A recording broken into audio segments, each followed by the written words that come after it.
أعوذ بالله من الشيطان الرجيم. بسم الله الرحمن الرحيم.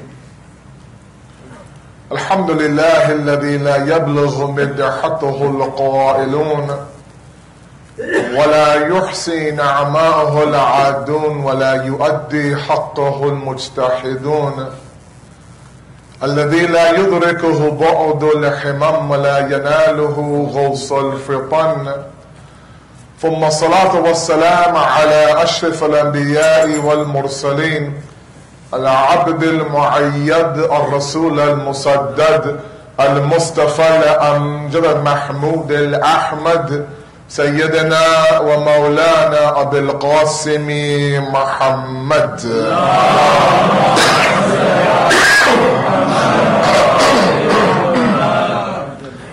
وعلى بيته الطيبين الطاهرين المعصومين المظلومين،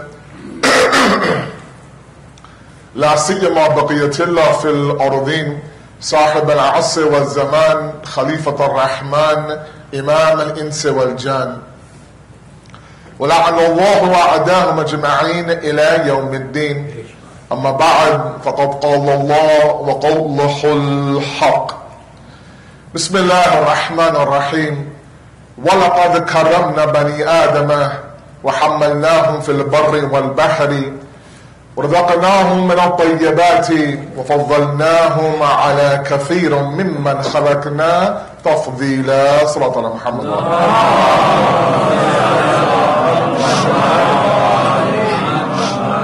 The days of Ayam Azar are upon us. We are always grateful to Allah subhanahu wa ta'ala for this opportunity. There are some of us who were here with all of us last year and they are no longer here this year. There's no guarantee that we'll be given this chance over and over and over again. Last night I did my best to present to all of you a little bit of the etiquette and the adab of the starting of the month of Muharram and Safar, talking about a few reminders and how we enter the majlis, and really this begins from home with the parents. That was an intro, and as promised, we'll begin our content tonight. The topic that I have in mind requires a little bit of explanation. The title of the series of lectures that I have given from now until, inshallah, the 9th of Muharram, including the 11th and the 12th, is The Rise and Decline of Man. The Rise and Decline of Man. It's a journey from where we started off as the greatest creation of Allah to what you see in front of us today. There was a moment where Allah, and still Allah had immense pride in us as His best creation. Commanded every mawjudat, every existence to do sajda to us. Gave us this faculty of the aql and the intellect to make us the ahl fada'il over every other creation. Labeled us as His Khalifa on this earth. Asked us to make Him ma'aloom amongst the mawjudat of this world. He gave us a huge responsibility only because He saw the capacity to fulfill that responsibility. That was day number one. When you come to today and you see the halat of the insan in front of you, these images coming out of Burma are in front of you. What's happening in Awamia right now in Saudi, which is not getting any press whatsoever, is in front of you. We have the insan that now is to the point where it's eating the organs of other insans, showing it on a video, plastering on social media.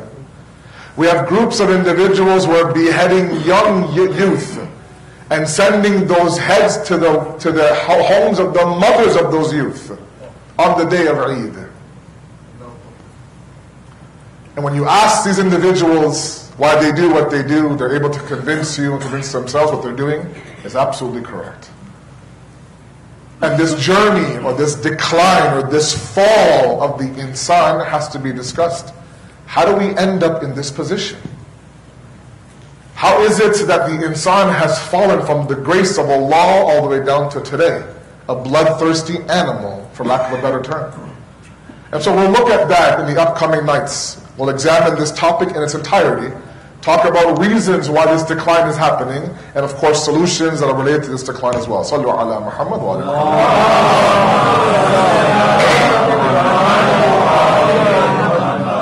The base ayat that I have chosen for these next 10 nights is from Surah Al-Isra'il, the 17th chapter of the Quran, the 70th ayat of this chapter. I asked my youth in brackets here while I'm here, introduce yourself to the Quran. Let's not wait for someone to die or to get married to pull it off of our shelves. In this day and age when we are searching for moments and a spark of light here and there, the Quran offers that. It opens up your mind. It allows you to realize that you weren't created for this hamster wheel rat race of a life in this West. It takes you on a journey from your origin through your purpose to your destination. Now, I'm not asking you for one juz every day. I'm not asking you for 50 ayat that the hadith says. If you can read 10, that would be great.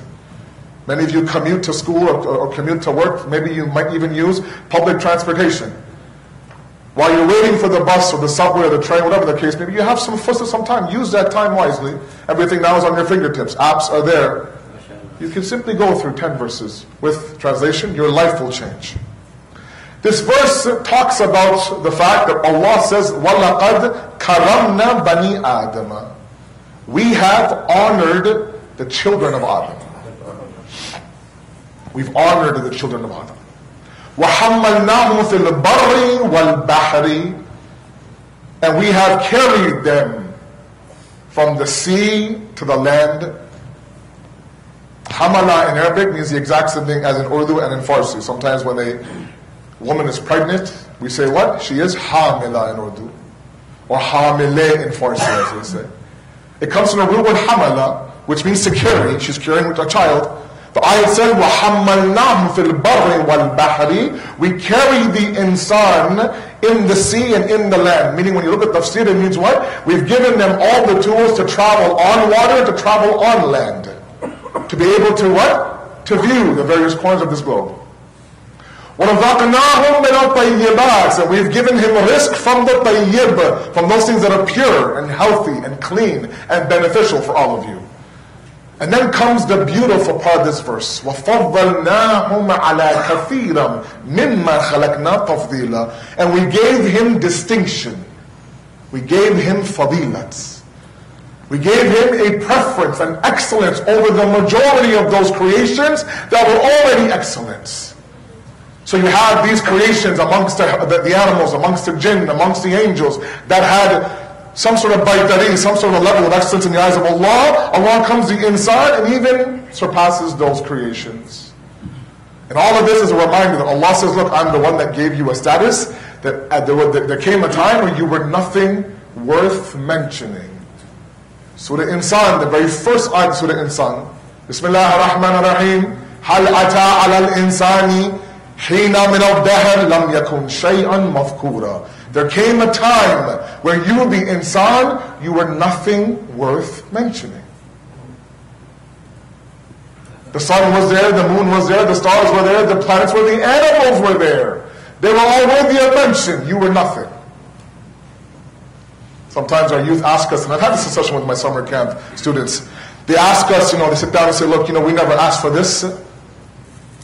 Nobody consulted me, God didn't text me, didn't reach me on a WhatsApp or Telegram or IMO, nothing, saying what, that, is it okay if I create you and give you life? Is it okay if I test you in this world and then judge you on that test and then place you in heaven or hell in entirety, hum fiha khalidun, forever and ever? Nobody did that to me. I didn't ask for this life. No, I never asked for this existence. And the Quran says, you want Allah to ask you when you were nothing even worth mentioning? You were nothing to begin with. Allah took you from nothing and made you into something. And then gave you that existence to the point where He commands every other existence to bow down to Adam. And then you have the goal, because a little bit of the trials of this dunya, to challenge the beautiful gift of existence of Allah subhanahu wa ta'ala. And then still He says, وَلَقَدْ كَرَمْنَا بَنِي آدَمَ. If anyone honored the human being, we honored the human being. We gave him enough to elevate towards us. Remember, these are all things you've heard before. When Allah announces to the angels, I'm going to create a Khalifa on this earth, they had a huge problem with it. The angels said, why would you do this? This insan will do nothing but fitna and fasad and khunrizi and bloodshed. If you want hamd and fana of you, we will do that. We'll do tawaf of your arsh and do nothing but praise you. Don't create this insan. This insan will drive you crazy. I'm paraphrasing, of course.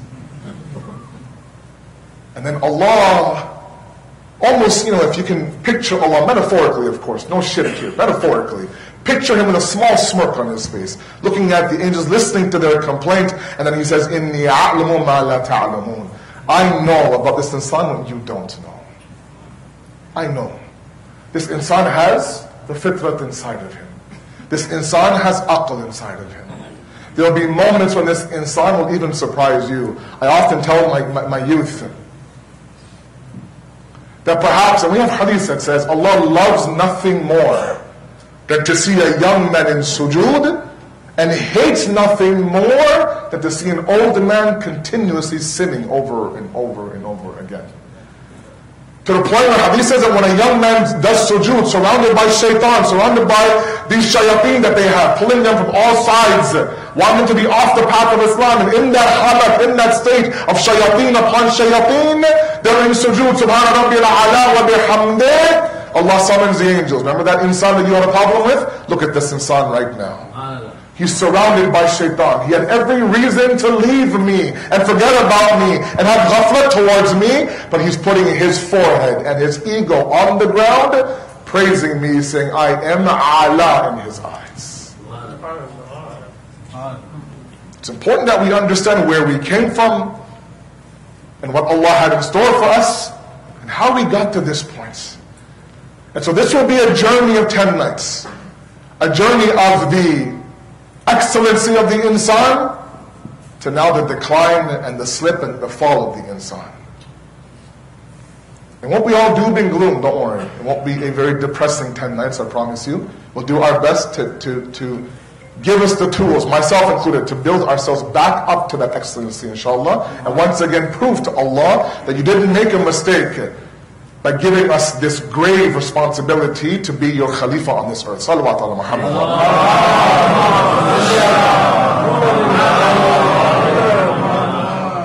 So those of you who are used to the way that I lecture in my series of lectures, you know that I take one topic and I dissect it across 10 nights. Other speakers, other ulama might give you a different topic every single night. And they do that for various reasons. Some may believe that, look, if a person doesn't like the topic today, they might like the topic tomorrow. So they'll come back. Now that you know my topic, if you don't like it, I won't see you tomorrow. That's how it works. But that's how I am. I take one topic, I dissect across 10 nights, inshallah. And the idea here, and let me just touch on this a little bit. The idea here is for us to truly understand, and it's a really vast topic, the hadaf of the khilqat of the insan. Why were we created to begin? What does Allah want from us? I challenge my youth sometimes with a huge question that sometimes baffles them.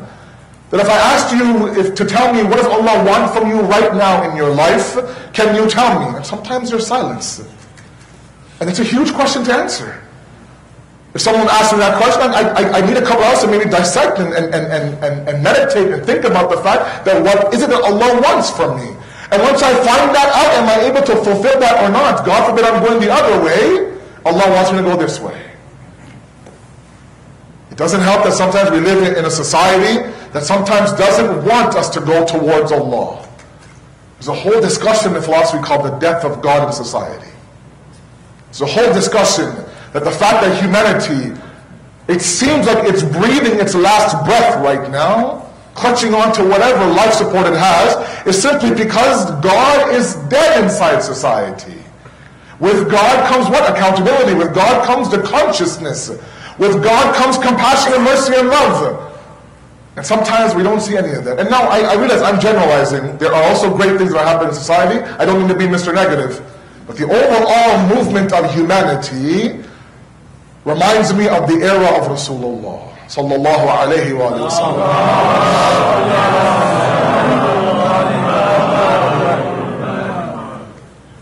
And if you examine the era of Jahiliyyah in which the Prophet existed in and perfected the Sharia in, and the more I think about it, the more I read about it, that's nothing short of a miracle. I was in Mecca a few weeks ago. And I've read about the era of Jahiliyyah. I've studied it in school. We know the characteristics. We've heard enough from the member to know what kind of people they were back then, their habits, their rituals. Sometimes it's tough to understand how people can live like that, how a person can become that way. And then I went to Mecca last week, or a couple weeks ago. And I tell you, there are, they call it jalak in Urdu. There's hints, and there's moments where you can see that Jahiliyyah still existing inside of these people. Either it's the way that they physically look sometimes, or their tone, or what's important to them. And sometimes I would often question myself and other ulama in my preparation to go for Hajj. I heard about tawaf. Tawaf, mashallah, is, if you've gone, you remember that tawaf, mashallah, is a difficult task.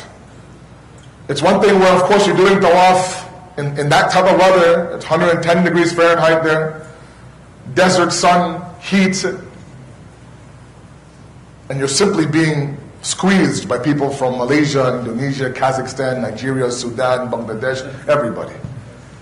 When you're as tall as I am, they're all down here and they're just in your ribs constantly during tawaf. And that's all you feel is a Malaysian woman kicking or punching your stomach, or a Bengali woman elbowing your ribs. And I often wonder, why does Allah want us to do this? It seems so distracting to me. But that's the beauty of it. He doesn't want us to find Him on a mountaintop. He doesn't want us to find Him in the loneliness of a basement or locked up in your room on your musalla. That's easy. He says travel to Mecca, amongst an area in the Kaaba that might host thousands of people, but the problem is there are millions of people there, and you're asked to do tawaf in this heat, amongst this chaos. On top of that, he says, find me in that chaos. Ignore the elbow. Don't let the Indonesian woman bother you. And I remember one youth came to me after his tawaf of his umrah tamattu. He says, Sayyid, I have to do my tawaf again. I said, what happened? Everything okay? He says, on the first round of my tawaf, I got elbowed by a Nigerian guy. And I got elbowed very hard. And it made me mad. And for 6 rounds, I looked for him. I just wanted to elbow him back for 6 rounds. And I couldn't find him, and my tawaf was over. I said, go back and do it again. You're right. Tawaf is to do it again. But in that chaos, he says, what? Find me. And you think for a moment that, it would have been easier, God, if I just, if I went to a mountaintop and found you. But he says, no. Because now when you go back to your life, and the chaos of this dunya now surrounds you, again I'll ask you to what? To find me in that chaos. To find me in your 9 to 5. To find me in your 30-hour work weeks some of you are doing. To find me in the fact that, in the middle of the 10 nights I have an exam. To find me in this chaos. And that's the beauty of it. The beauty of it is the fact that finding Allah, let's say, in Karbala, in Najaf, in Mashhad, when you're there amongst your people is easy. Coming back, finding Him amongst the shayateen is very difficult. Especially when this society has told our millennial generation and given them a very simple equation that value equals ease. Follow me for a second. Value equals ease, meaning what? The more simple it is, the better it is for you. That's what they preach to you guys. That's why this generation is all about what? Convenience. Everything quick. They'll build apps for everything. Everything has to be at their fingertips. Everything is instant. They don't want to struggle for anything. Not in a negative way. Because of these guys, our life has become very easy. At the same time, the equation of Islam is not ease equals value. It's what? Struggle equals success. Strive hard, struggle hard. But sometimes the society says, if it's stressing you out, just leave it. Don't stress over it. If the course is hard, drop it. If the marriage is hard, if she's stressing you out, divorce her. If kids are expensive, don't have them.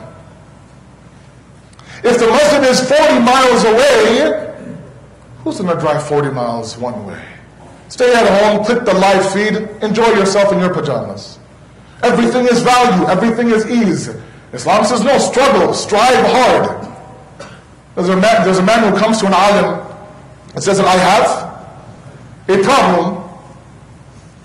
Do you have some sort of prescription, some dua, some dhikr that you have for me? The month of Ramadan, he says the best thing to do is grab a tasbih and read Inna anzalnahu, the entire tasbih. Inshallah, whatever you're going through will be solved. He reads the entire tasbih. A week later, the problems double. Goes back to the alim. Says, you told me a tasbih of Surah Qadr. Nothing worked. He goes, read for me Surah Qadr. How are you reading it? He says, Bismillah ar-Rahman ar-Rahim, Inna anzalna fi laylatil qadr. He goes, wait. You're reading it wrong. Inna anzalnahu fi laylatil qadr. Go back and read it again properly. He goes, I don't have to go back. Pulls out tasbih, says, who.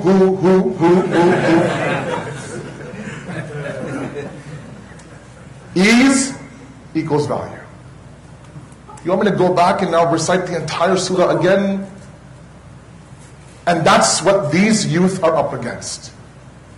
Whereas Islam says, and we have a hadith, and sometimes it makes me shake my head, the beauty of Allah. He says there are two things that Allah loves.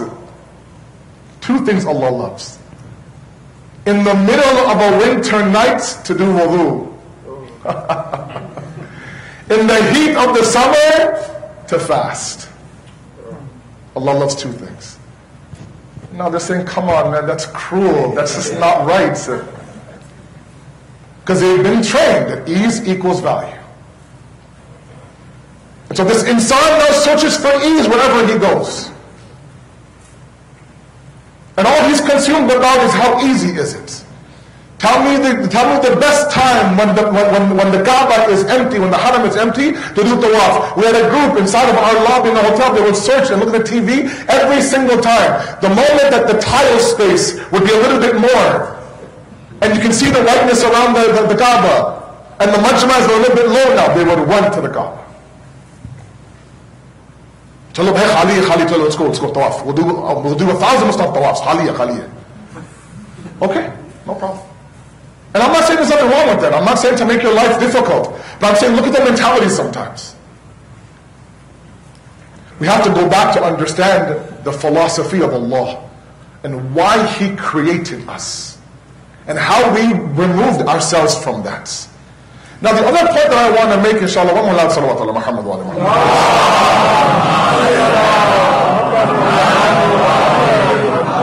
I'm going to keep doing this, I'm sorry, but if you don't mind, those of you who are looking to do a quick exit in case the majlis is horrible, can you please move a little bit right to the middle if you don't mind? Please. I'm so sorry to ask you to get up, please. If you don't mind, the door's being blocked and people, I think, are sitting outside. Quick exit just in case this guy's not as good as we thought he was. Sallu ala Muhammad wa ala Muhammad. Now look at the extent by which Allah wishes for us to be successful. Follow me for a moment. Allah has a hadath khilqat, the purpose of creation. On the other side, we have the reality of the insan. It's a very ajib discussion. The purpose of Allah creating us is perfection. In the coming nights, we'll discuss that in detail. What does perfection mean? But He said, I have created you for kamal, to reach the oj and the highest level of perfection. On the other side, we have resources and tools and forces inside of us that don't want us to reach that kamal. خُلِقَ الْإِنسَانُ ضَعِيفًا خُلِقَ الْإِنسَانَ مِنْ عَجَلٍ. The insan has been created za'if, weak. The insan has been created min ajal, haste. We make quick decisions. All these are tools that go against the reaching of perfection. Perfection is not about weakness. Perfection is not about being hasty. And yet we have those realities inside of us. There seems to be, God forbid, within God's creation, on the outside, a contradiction. On the one side, we understand His purpose. On the other side, the tools inside of us don't allow us to meet that purpose. Now, He could have, if He wanted to, made us, created us, blew His ruh inside of us, gave us that fitrat inside of us, that innate disposition, taught us right and taught us wrong. فَالْحَمَحَا فُجُورَهَا وَتَقْوَاهَا. I've divinely inspired you to know what is right and what is wrong. There are things that are universally right inside humanity and universally wrong inside of humanity. If He made us and created us and left us and said, good luck to you, I'll see you on the Day of Judgment. Let's see how you fare in this dunya. He would have been justified. There'll be no complaint. But He didn't do that. In His infinite grace, I'll use that word grace over and over and over again today. Because I want all of us, me included, to realize the grace by which He created us, the grace by which He blessed us. We're losing that essence of the grace. We're challenging that very God that gave us everything right now. He said, I will create you, and then just because of my grace, I'll send down prophets for you. Not one, not two, not 10, not 1,000, 124,000 prophets. And these prophets will be a hujjat for me on this earth. That if you're confused about how to live, follow my prophets. If you're confused about me and my wisdom and my existence, ask my prophets. If you want to know how to handle this mushkilat and problem, ask the prophets. And one by one, and I often tell my youth, I tell my elders as well all the time, history is very, very important. Read up on history. Imam Ali alayhi salatu wasalam is giving advice to his son. He says, study the life of those who have lived before you. He says, by Allah, I have studied, Imam Ali is saying this now, I have studied the life of those before me to the point where I feel like I'm walking through the ruins of their civilizations. Why so much emphasis on the study of previous generations? So you can emulate their successes and avoid their mistakes. And the Quran says, what? فَصِيرٌ فِي الْأَرْضِ فَانْظُرُوا كَيْفَ كَانَ عَاقِبَةَ الْمُكَذِّبِينَ. Travel the earth, walk the land, فَانْظُرُوا, look around. Look at the aqibat, the conclusion, the destiny of those who deny Allah. These celebrities, these athletes, how they end up? Millions and billions of dollars, fame and fortune. A Twitter account that has billions of followers. A Facebook account that has billions of likes. And a report that says that he's found OD'd face down in his hotel room. He's found hung by his own belt, suicide, from his closet door. Study these lives. Now you look at those previous prophets that came about, and you look at the pain by which they were able to do what? To deliver the message of Allah. A few examples. Nabi Nuh alayhi salam, 900 plus years of tabligh, 900 plus years. It's not a joke. And you've read enough to know that they ridiculed these prophets. They killed these prophets. Insulted these prophets. He's building a boat in the middle of the desert, no sign of a drop of rain. They're ridiculing it. He's gone mad, this Nuh. Gone crazy. He's building the boat in the desert. He kept warning them and warning them and warning them. The adhab is coming, the adhab is coming. Forget others, his own son wouldn't even hear his call. Nabi Ibrahim alayhi salam kept telling these individuals. He even broke their idols to prove the points. They would believe in the sun would set. He would say, this sun that sets, what good is this sun as your God if for half the day he's not accessible to you? But they threw him in pits of fire. and so on and so forth. Look at the life of our Holy Prophet sallallahu alayhi wa sallam. It's all in front of you. They threw feces at the man. They would put tacks and thorns where he used to pray. He would come home with bleeding palms for his wife and his daughter to come and fix him up. Banish him. Torment him. Plan to kill him. But yet they never left the path. Now that was one grace of Allah. The second grace of Allah comes. The Holy Prophet is leaving this world and Ghadir happens. Ghadir is grace number 2. It would have been enough. Again, I'm challenged. It would have been enough. If Allah says, look, I gave you 124,000 prophets, I perfected your deen for you. Al-yawm akmaltu lakum deenakum wa atmamtu alaykum ni'mati. The Sharia, the deen is perfect, kamil. There's nothing missing from this deen. The Prophet's seerah is your hujjat, the Quran is your hujjat, this perfect Sharia is your hujjat. Now I can leave you alone. You don't need any guides? That's fine. You can go and I'll see you on the day of judgment. But again, Allah doesn't do that. Allah continues His chain of grace and hidayat, man kuntu mawla fahada aliyul mawla, and says, look, I understand.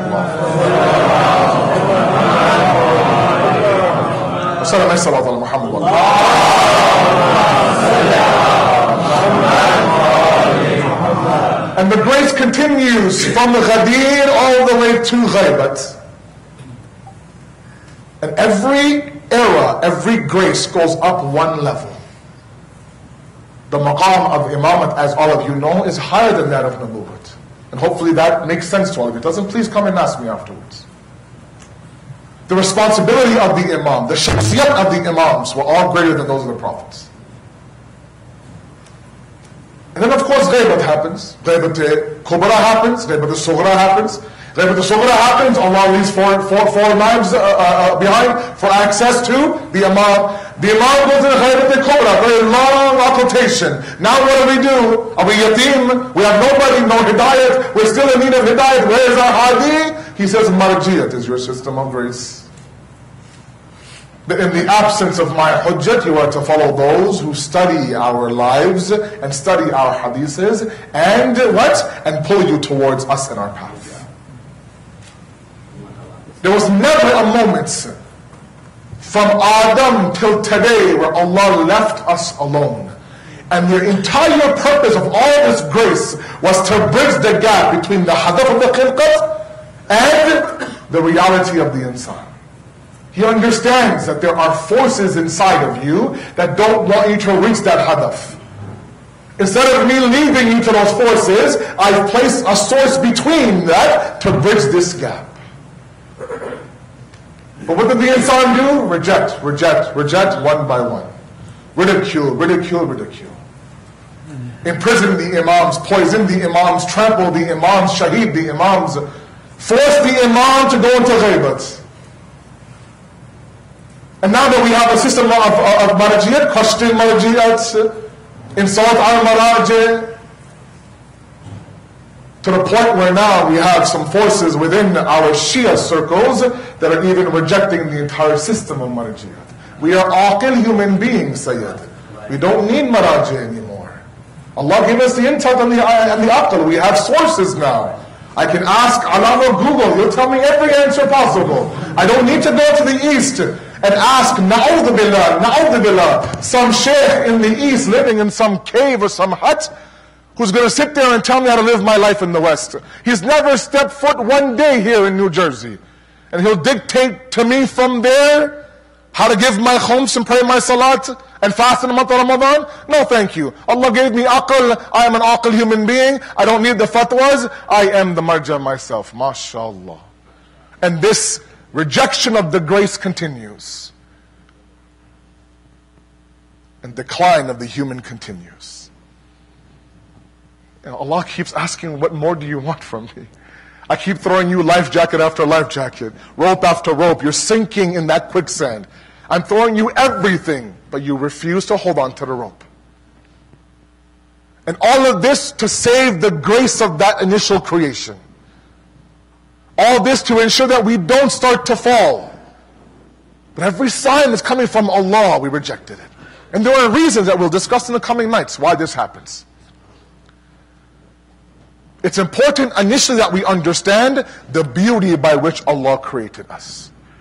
The hope in which Allah created us. He defended us when we weren't there to defend ourselves. He was the voice for us when the angels complained. If that's not enough, how many times does He say, look, even if you stray off my path, if for a moment you look back and you look at me with a hint of regret and remorse, I'll bring you back to the path. It's a story I like to tell. Let me tell the story, we'll move towards Messiah. Sallallahu ala Muhammad wa ala Muhammad. It's a story that is very famous. All of you have heard it, I'm sure. And I'm sure my youth have heard it from my summer camp days. Just to give you an idea, and I mentioned last night about the tears of Abu Abdullah and the pond of Hayawan in the Akhirat. And although I was talking about the azamat and the beauty of tears, the secondary message was how much Allah wishes to do what? To protect our dignity. Nabi Musa is leading his qafila away from the clutches of Fir'aun.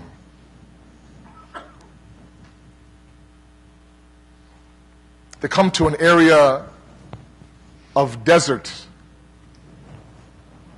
No visible vegetation. Land is very barren.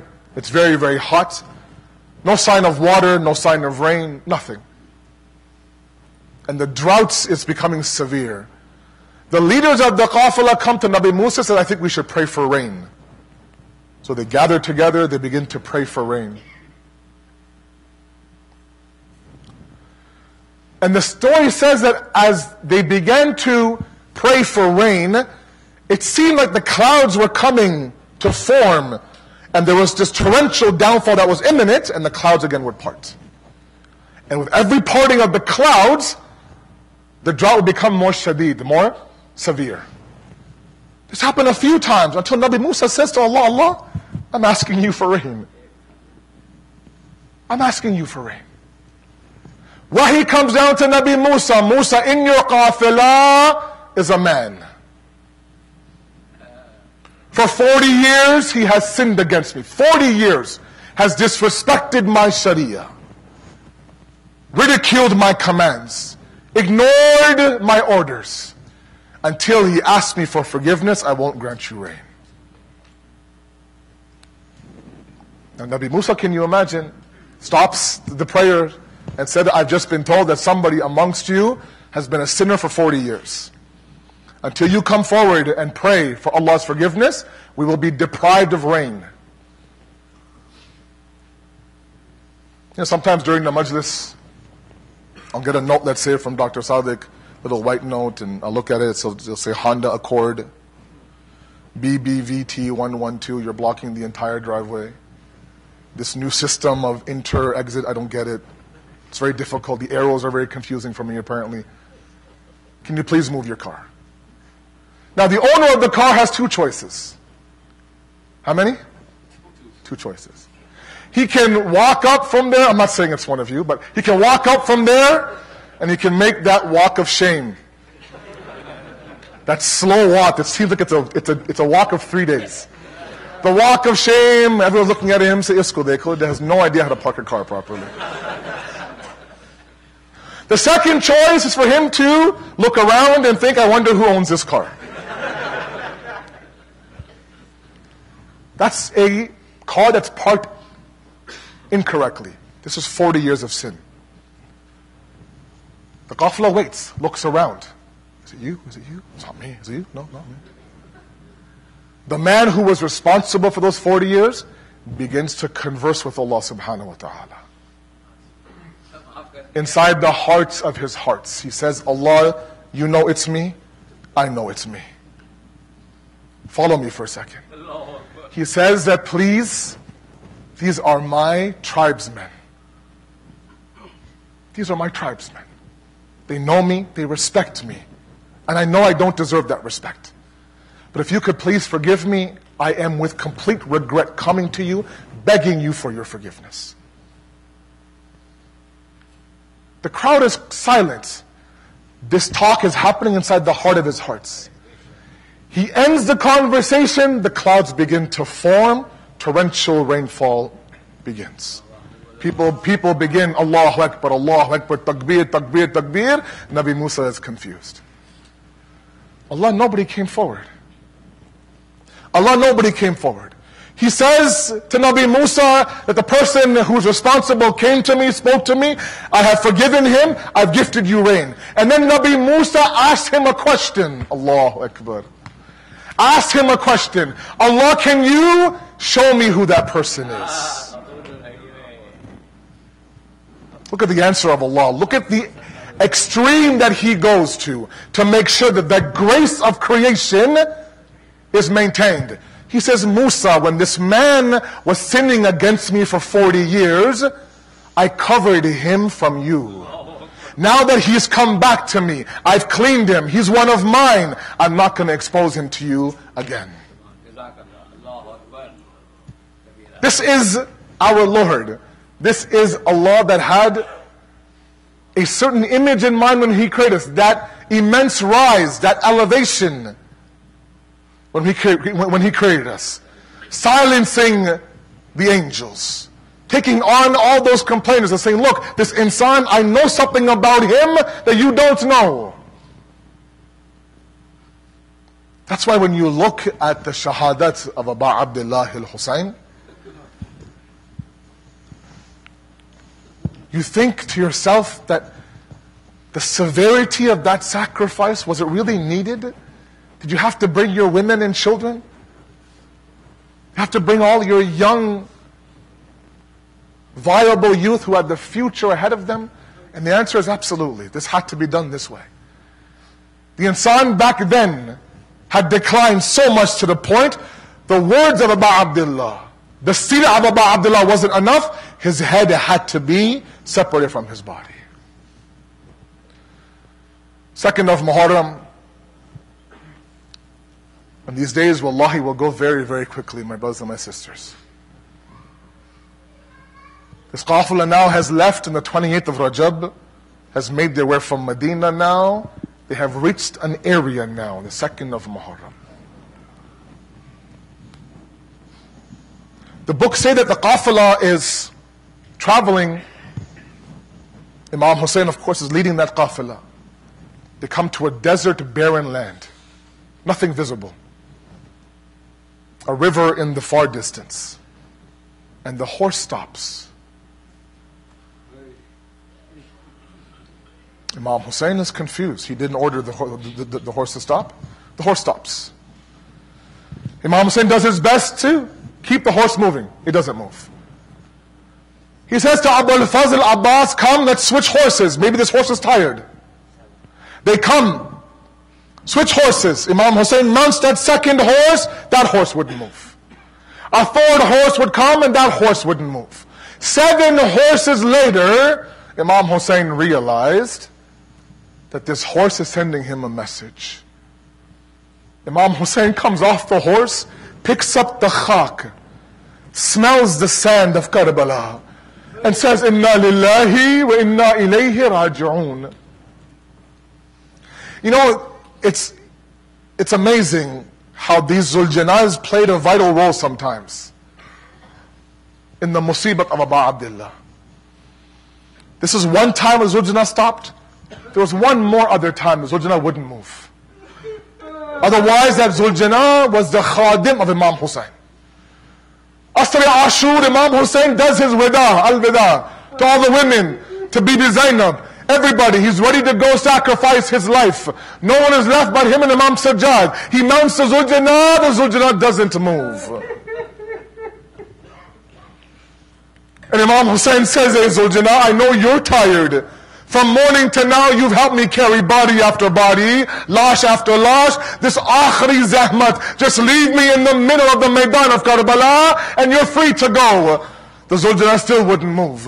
Imam Hussein did his best. The book said the Zuljana lowered his head, and with one tear shutting and running down his face, almost as if to say, Mawla, I would love to do this last khidmat. If you ask your 4-year-old Sakina to let go of my leg, I can drop you the Maidan of Karbala. Imam Hussein comes off the Zuljana. He sees his 4-year-old Sakina talking to the Zuljana. Hey Zuljana, my Baba is tired. My Baba is thirsty. Take him straight to Furat and give him water.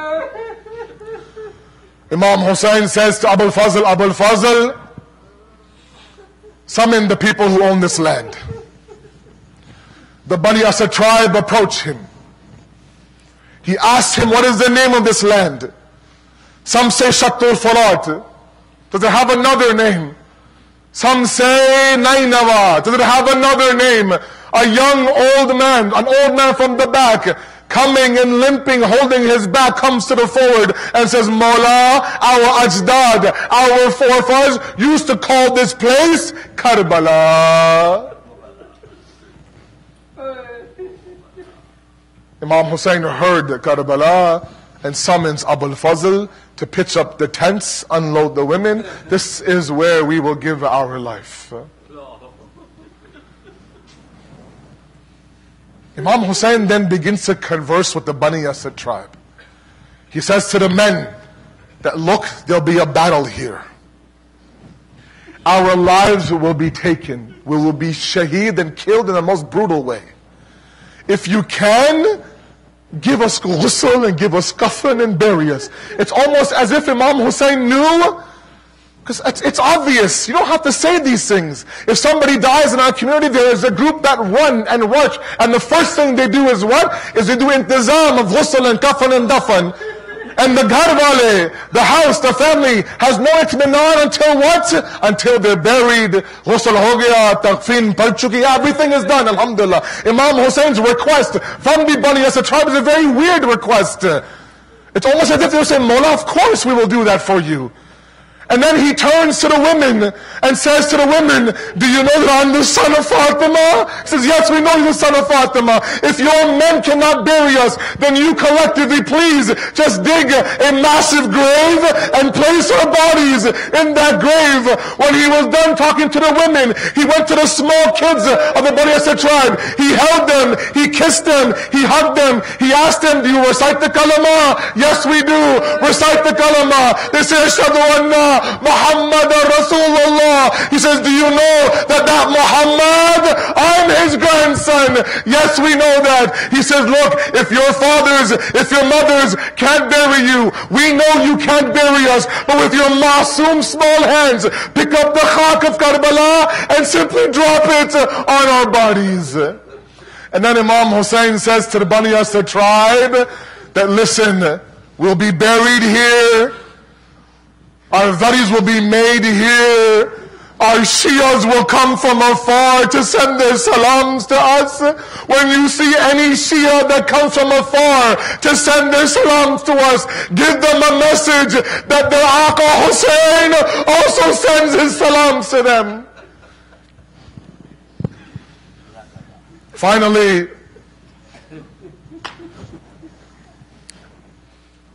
the reaction of Zainab. You know, in the beginning, Bibi Zainab cried a few times in the beginning before the day of Ashura. One was when Janab al-Hur blocked the road towards Kufa and forced him to go towards Karbala. The second was the moment that she heard that this old man says this place is called Karbala. The sound of Zainab crying could be heard. Why? Because she's heard already what will happen in Karbala. This is the place where Abul Fazl Abbas will lose his limbs. This is the place where Ali Akbar will give his life.